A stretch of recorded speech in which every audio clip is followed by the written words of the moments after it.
नमस्कार दोस्तानो, बघा विहिरीचं कडं चालू आहे. तिकडं निलेश भाऊ आहे विहिरीवर.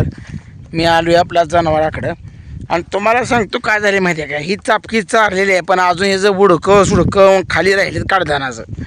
आणि जनावर बघा सारखी वरा वरा फिरती ती. आता दुपारच्या वाजले 4 म्हणजे सायंकाळच म्हणायचं थोडक्यात आता. आणि ही जनावरं काय करायला राहिली ती सारखी त्या कडधान्याकडेच पळती ती. पण ही मागचं बुडकं कोण खायचं म्हणून त्यांना काय केलं, इथं पाणी पाजली. तुम्हाला सांगतो हा इथं तलाव आहे, ह्या तलावात पाणी पाजली आणि तशीच दाव्यानं धरून एक म्हस आणली का सगळी तिच्या मागं आली आणि आधी मागं बुडकं बिडकं खाती ती. जनावरं काय झाली माहिती आहे का, सारखा शेलका घास पाहिजे म्हणते ती आणि मागचं खरकाट खायचं नावच घेणार ती. म्हणून आज काय केलं, यांना म्हणलं आज लवकर कडधान चारायचंच नाही. ही मागचं बुडकं ना चगाळ बघा, ही कंबरभर चगाळ आहे दोस्तानो. ही खायचं सोडलं पुढं करची. मी त्यांना फुगवणार ह्याच्यापेक्षा बी जास्त, पण ह्यानी मागचं खाल्लं पाहिजे म्हणून अडवलीच बघा. तरी पण बघा ही मस्त वळावळा करते. आले हात हो तिचं ध्यान फक्त इकडंच आहे. पण मी काय केलं, तिला आज आडवाज उभा राहील की मागचं किती खायचे खा. आणि बाजरीचं बुडकं सुद्धा बाई ताटं तशीच आहे ती. मग आता ही बाजरीची ताटं जर खाल्ली तर ही वाळं पुन्हा खाते का, कारण का वाळं सरमार खातच नाही ती हो. म्हणून ही काटकं असं अडवली नाही, मागचं पाक खाते, काय ठेवत नाही ती.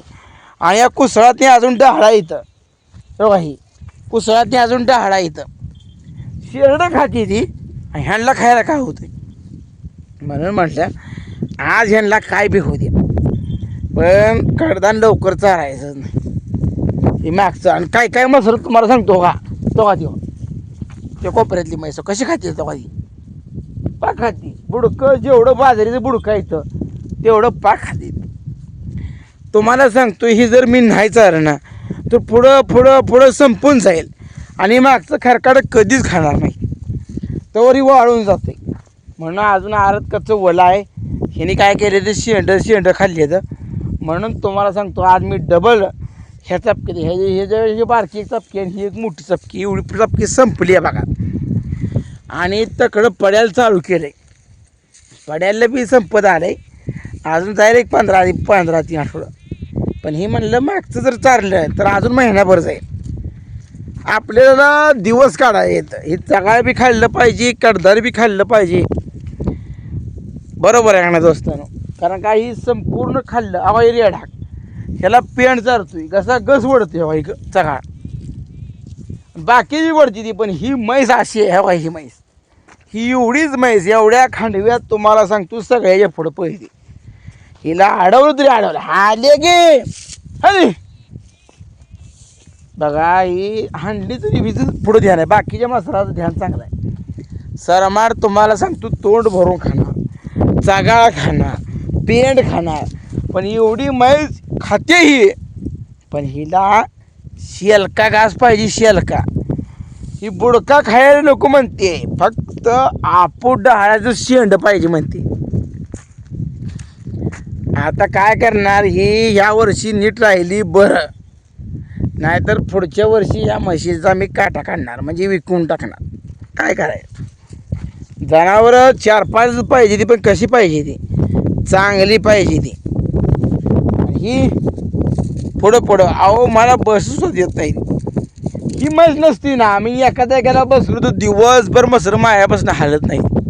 पण एवढीच म्हैस वाट काढते आणि ही पुढं पळाली की तिच्या मागं ही पुढं पळते. बघा आताकडं JCB चालू आहे. त्याला म्हणलं तू थांब, आज म्हणलं भिजवायचं होतं, ती राहू दे म्हणलं भिजवायचं. पहिल्यांदा कडं बांधून घे. बघा JCB आणि ती माणसं 4-5 सगळे आली. तुम्हाला सांगतो ती म्हणली कडा असं बांधतो की 200 वर्ष काय होणार नाही. तुम्हाला सांगतो दगडाच्या रानात निघालेली या JCBची मोठी लाट दगड न उचलणारी असल्या दगडाचं कडं बांधले म्हणजे ती दगडच हालत नाही हो.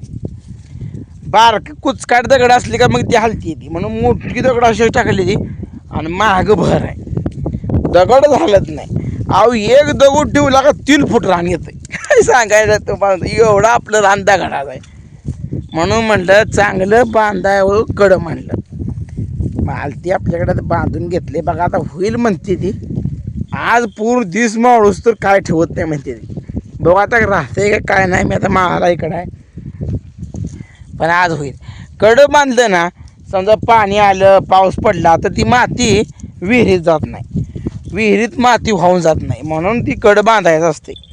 पावसाळ्यात काय होतं माहिती आहे का, पाऊस पडून बारकं ठेम ठेम होऊन ती रान आहे तालकांडाचं मातीचं. मग तुम्हाला सांगतो ती माती वगळून हिरीत जाणार.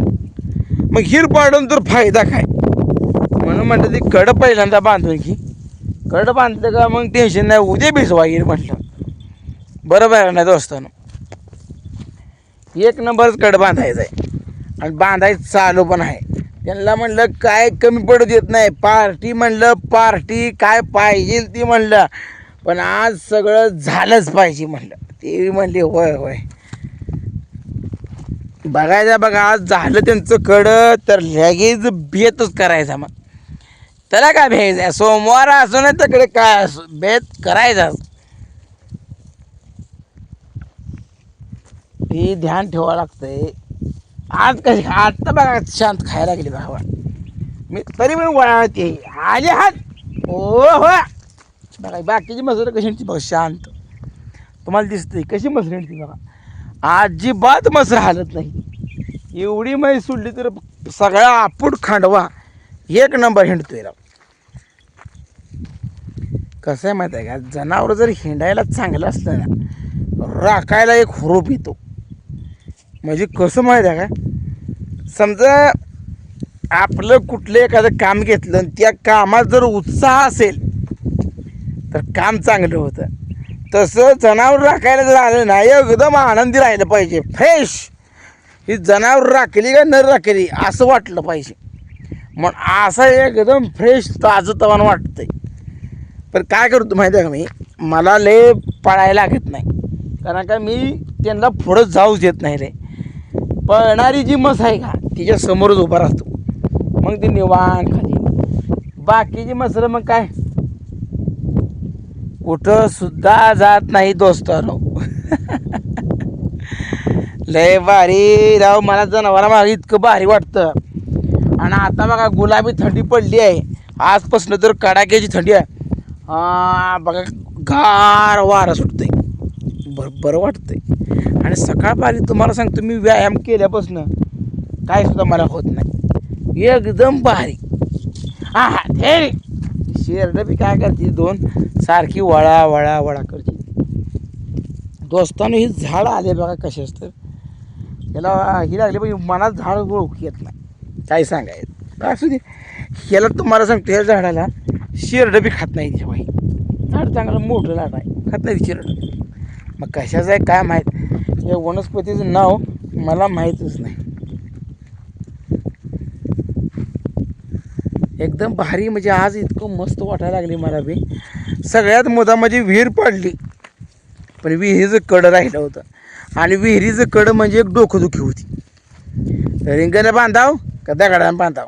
पण मी विचार केला दगडाचं जास्त काळ टिकतं पण बांधणारा चांगला पाहिजे. दगड मोठी लाट पाहिजे. सिमेंटचं देव हे जर रिंगण काय 50 60 70 वर्ष झाली का ती संपलं. आयुष्य त्याचं संपतंय. म्हणून तुम्हाला सांगतो दगडाचं बांधायचा निर्णय घेतला आणि अतिशय मजबूत. अहो त्याला घाव हाणलं काय हाणलं तरी ती फुटत नाही. दगड अजिबात फुटत नाही. आणि दगड काय मोठा झिजत पण नाही लवकर. ती फुसकं दगड असते ती झिजते.